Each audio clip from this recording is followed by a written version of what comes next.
وآلہ وسلم صلاۃ و سلام علیک یا رسول اللہ صلی اللہ علیہ وسلم۔ حضور بحر العرفان قدس سرہ سرکار غوث اعظم رضی اللہ تعالیٰ عنہ کی شان میں منقبت لکھتے ہیں، آپ فرماتے ہیں عظمتوں کی داستاں ہے غوث اعظم دستگیر،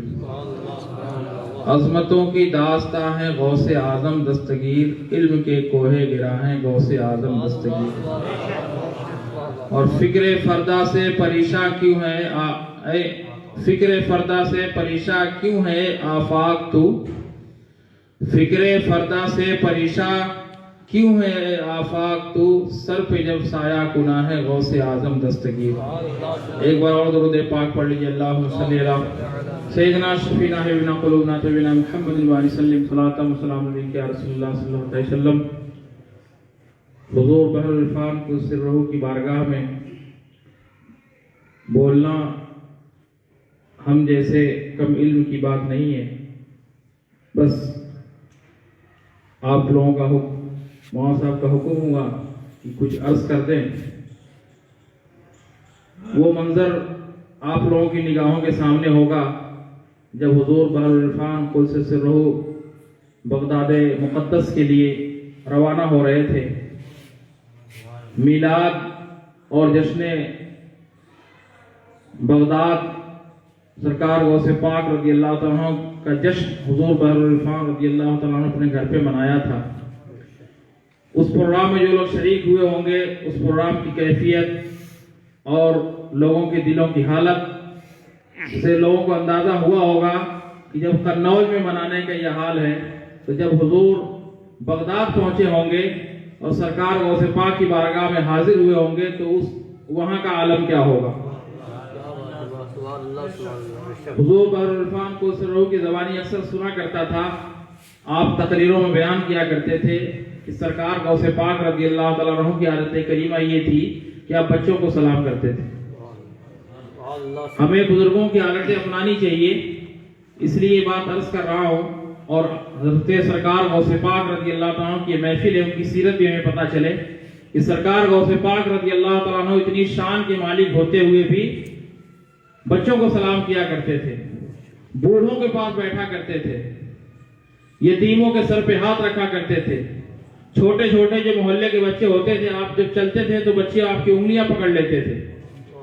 آپ اگر اس کا عکس دیکھنا چاہیں تو حضور بحر العرفان کی زندگی میں دیکھ سکتے ہیں۔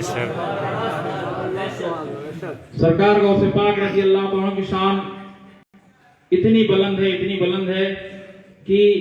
بس بڑے ہی لوگ جان سکتے ہیں کہ وہ کتنے بڑے تھے۔ ہم کو تو بس یہی بتایا گیا ہے کہ سرکار غوث پاک رضی اللہ عنہ غوثیت کبریٰ پہ فائز ہیں، جو آپ کے بعد اب قرب قیامت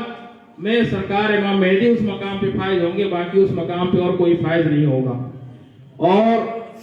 بزرگوں نے یہ بھی بتایا ہے حضور بحر العرفان نے کہ ولایت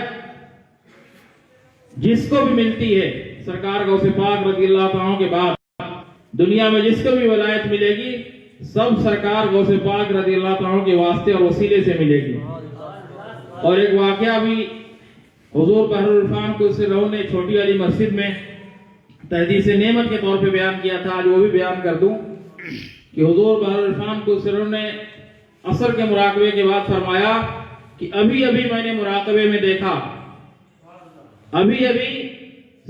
سرکار بحر العرفان کو سرہ فرماتے ہیں، معین بھائی ساتھ میں تھے غالباً، آپ فرماتے ہیں کہ میں نے ابھی مراقبے میں دیکھا کہ سرکار غوث پاک رضی اللہ عنہ ایک قدم میرے سر پہ رکھے ہوئے۔ تو آپ فرماتے ہیں کہ میں نے جذبہ شوق سے دوسرا قدم بھی پکڑ کے اپنے سر پہ رکھ لیا۔ یہ بہت بڑی بات ہے، دونوں قدم اپنے سر پہ رکھ لینا آپ کی نیابت کی بات ہے۔ اور میرے ڈائری میں لکھا ہوا ہے کہ جب مولانا عین الحق صاحب کے گاؤں میں ہم لوگ گئے تھے 2011 میں، 7 مئی کی بات ہے، حضرت فجر کے مراقبے کے بعد بہت دیر تک، جو معمول تھا آدھا گھنٹہ 20 منٹ کے بعد مراقبہ ختم کر دیتے تھے، تو اس دن فجر کے بعد بہت دیر تک آپ مراقبہ فرماتے رہے، اور آپ کی کیفیت اور حالت کو دیکھ کے لگ رہا تھا کہ معاملہ کچھ اور ہے۔ تو بعد میں فرمایا کہ آج میں نے دیکھا کہ سرکار غوث پاک رضی اللہ عنہ بہت اونچے مقام پہ فائز ہیں، حضرت امام ربانی ہیں، شاہ نقشبند ہیں، اور ان بزرگوں نے ہمیں نیابت غوثیت، ہمارے سر پہ نیابت غوثیت کا تاج رکھا۔ سبحان اللہ، سبحان اللہ، سبحان اللہ۔ یہ اسی وقت جب حضرت نے فرمایا تو میں نے اپنی ڈائری میں واقعہ لکھ لیا تھا۔ آپ سمجھیے کہ اللہ تبارک تعالیٰ کا کتنا احسان ہے، اس کا کتنا کرم ہے کہ حضور بحر العرفان کا دامن، ان کا دیدار، ان کی صحبت، ان کی محبت، ان سے مصافحہ، ان کے چہرے کی زیارت، اللہ تبارک تعالیٰ نے ہم لوگوں کو یہ موقع دیا، یہ اللہ کی رحمت ہے، یہ اس کے کرم کی بات ہے، اس کے فضل کی بات ہے۔ اور جب حضور بحر العرفان کو سرہو بغداد معلیٰ پہنچے، سرکار غوث پاک کے مزار سے آپ کا ہوٹل جو ہے تقریباً 3 کلومیٹر دور تھا، اور بغداد کے حالات آپ جانتے ہیں، عراق کے حالات، کہیں یہاں بمباری ہو رہی ہے، وہاں بمباری ہو رہی ہے، اور ہر 50 قدم پہ وہاں سیکورٹی لگی ہوئی ہے، ہر آدمی کی چیکنگ ہوتی ہے، جو بھی جاتا ہے چاہے کہیں کا ہو کوئی ہو۔ 8 بجے بغداد کے ٹائم سے 8 بجے آپ پہنچے ہوٹل پہ، جمعے کی رات تھی، آپ فرما رہے ہیں کہ میں ابھی جاؤں گا حاضری دینے کے لیے۔ حاجی مبارک صاحب ٹور والے بیچارے آپ کے مرید ہیں، وہ کہہ رہے ہیں حضور یہاں کے حالات ٹھیک نہیں ہیں، اور آپ اس وقت رات زیادہ ہو گئی ہے اور روڈ پہ سناٹا ہو گیا ہے، مغربات یہاں کوئی جلدی نکلتا نہیں ہے، آپ اتنی رات میں نہ جائیں تو بہتر ہوگا، آپ لوگ کھانا وغیرہ کھا کر کے نماز پڑھ کے آرام کر لیجئے۔ تو حضور بحر العرفان نے فرمایا کہ مجھے تو جانا ہے۔ موئن بھائی بھی جانتے ہیں، سفر میں رہتے تھے، کیسے بھی حالات ہو جائے، جب نماز کا وقت آ گیا کوئی بھی کنڈیشن نہیں نماز پڑھنے کی، لیکن آپ کی زبان پہ یہ رہتا تھا کہ مجھے نماز پڑھنی ہے۔ نماز تو سبھی لوگ پڑھتے ہیں، لیکن ایسے موقع پہ لوگ نماز چھوڑ دیتے ہیں، لیکن حضور بحر العرفان کو اس سے رہو، اللہ کا کیسا مقدس ولی کہ کیسے بھی حالت ہو آپ کہتے نماز، جو چیز کہتے تھے میں کرنا ہے تو کرنا ہے۔ تو اسے آپ نے فرمایا کہ مجھے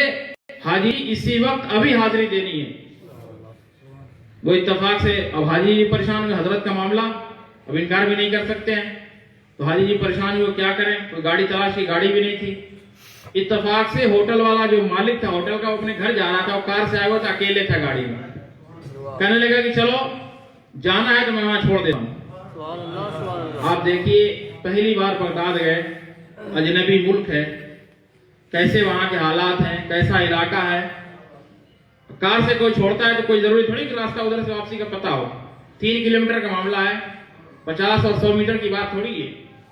حضور بحر العرفان کو اس سے رہو اپنے کچھ احباب کے ساتھ میں گاڑی میں، 4 لوگوں کی سیٹ تھی، 5 لوگ بیٹھ کے گئے، مزار مقدس میں پہنچے، عجیب و غریب شان، سبحان اللہ، وہ شہنشاہ بغداد، عجیب و غریب، وہاں پہ یہاں تو سناٹا تھا لیکن وہاں عرس کا وقت تھا، ہجوم لگا ہوا تھا، بھیڑ لگی ہوئی تھی۔ اور میں یہ بھی بتا دوں کہ بغداد شریف میں صرف سرکار غوث پاک رضی اللہ عنہ کا مزار ایسا ہے جہاں سیکورٹی رہتی ہے، جو مزارات شیعوں کے قبضے میں ہیں وہاں تو سیکورٹی رہتی ہے، لیکن جو اہل سنت و جماعت کے قبضے میں مزارات ہیں وہاں پہ سیکورٹی نہیں رہتی، لیکن صرف سیکورٹی سرکار غوث پاک رضی اللہ عنہ مزار پہ رہتی ہے، وہاں جو جاتا ہے اس کی چیکنگ ہوتی ہے، پھر اندر انٹری کرتا ہے۔ الحمدللہ ایسا روضہ بنا ہوا ہے کہ دیکھنے والے دیکھتے رہ جاتے ہیں، پورا بہت بڑا ایریا ہے، بہت بڑا علاقہ ہے، پورا سب بہت خوبصورت ایریا بنا ہوا ہے۔ اور اس کے بغل میں ہی، قریب میں ہی جہاں پبلک کا رہنے کا سسٹم ہے، آج بھی وہاں جو بمباری ہوئی تھی، جو بم گرائے گئے تھے، وہ آج بھی ایسے کھنڈرات پڑے ہوئے ہیں، آج بھی اس کے نشانات باقی ہیں، لیکن ایک بم کا نشان بھی سرکار غوث پاک کے روضے پہ آس پاس پہ کہیں پہ نہیں ہے۔ آپ بہت دیر تک رات میں وہاں رہے، پھر واپسی میں پیدل ہوٹل کے لیے، پتہ نہیں یہ راستہ کدھر سے جانا ہے، چلتے چلے جا رہے ہیں۔ دجلہ آیا، دریائے دجلہ، سرکار غوث پاک کا ایک واقعہ بھی ہے نا، حضرت بیان کیا کرتے تھے کہ آپ کے استاد کے ساتھ آپ جا رہے تھے، چھوٹے سے تھے، کچھ ساتھیوں نے شکایت کر دی سرکار غوث پاک رضی اللہ عنہ کے بارے میں، استاد غصے میں آ کر کے آپ کو دریائے دجلہ کے اندر ڈال دیے۔ سرکار غوث پاک گدڑی اوڑھے ہوئے تھے، جمعے کا دن تھا، جمعے سے پہلے کی بات ہے، آپ نے نیت کر لی کہ میں نے جمعے کے دن آج غسل نہیں کیا تھا، آپ نے سنت کی نیت کر لی کہ جمعے کے دن غسل کرنا سنت ہے، آپ نے وہ نیت کر لی، اور یہ نہیں دیکھا کہ میرے استاد نے دریا میں ڈال دیا، آپ نے شکریہ ادا کیا کہ میرے استاد کی برکت سے آج ہمیں جمعے کے دن غسل کی سنت ادا کرنے کا موقع مل گیا۔ یہ بزرگوں کی شان ہوتی ہے۔ اللہ تعالیٰ بر وقت جو دریا میں ڈوب رہا ہو، جس کو ڈال دیا گیا ہو ایسے پول کے نیچے سے، وہ اپنی جان بچائے گا کہ سنت کی نیت کرے گا۔ یہ اللہ تبارک و تعالیٰ اللہ والوں کو ایسی شان عطا فرماتا ہے کہ ایسے حالات میں بھی اپنے نبی صلی اللہ علیہ وسلم کی سنتوں پہ عمل کرتے ہیں۔ تقریباً 3 دن بغداد محلہ میں حاضری رہی، یہی جمعے کا دن تھا، اتفاق سے جو آخری حاضری ہوئی ہے وہ جمعے کا دن تھا اور سنیچر کی رات تھی۔ حضور بحر العرفان جب حاضری سے فارغ ہو گئے، کہنے لگے کہ فیضان تو قنوج میں رہ کے بھی حاصل کیا جا سکتا تھا، لیکن کچھ ایسے معاملات ہوتے ہیں کہ بزرگوں کی بارگاہ میں حاضری دینا پڑتی ہے، اور فرمایا کہ آج سرکار غوث پاک رضی اللہ عنہ جو کچھ دینا تھا وہ سب کچھ دے دیا۔ یہ حضرت کے الفاظ ہیں کہ سرکار غوث پاک رضی اللہ عنہ کے بارے میں فرمایا کہ جو کچھ انہیں دینا تھا انہوں نے سب کچھ دے دیا۔ اور جو یہاں سے چادر گئی تھی، اس چادر کا واقعہ بھی میں بیان کر دے رہا ہوں، شاید ہو سکتا ہے آپ لوگوں نے سنا نہ ہو۔ جتنے بھی مزارات ہیں بغداد شریف میں، وہاں کے عراق کے اندر اکثر سسٹم یہ ہے کہ مزار بند، تربت بند رہتی ہے، اوپر سے جالی ہوتی ہے، اس میں صرف لوگ نوٹ ڈالتے ہیں، حضرت نے بیان کیا ہوگا، نیچے سے پھول ڈالنے کا کوئی سسٹم نہیں ہے۔ سرکار غوث پاک رضی اللہ عنہ روزے پہ بھی یہی معاملہ ہے، لیکن آپ دیکھیے کہ وہ چادر کیسی قبول ہوئی، اور یہ صرف میں سمجھتا ہوں کہ ہمارے حضرت کی اس بارگاہ میں رسائی کی بات ہے۔ جب عرس کا وقت جو خاص 11ویں کی رات تھی،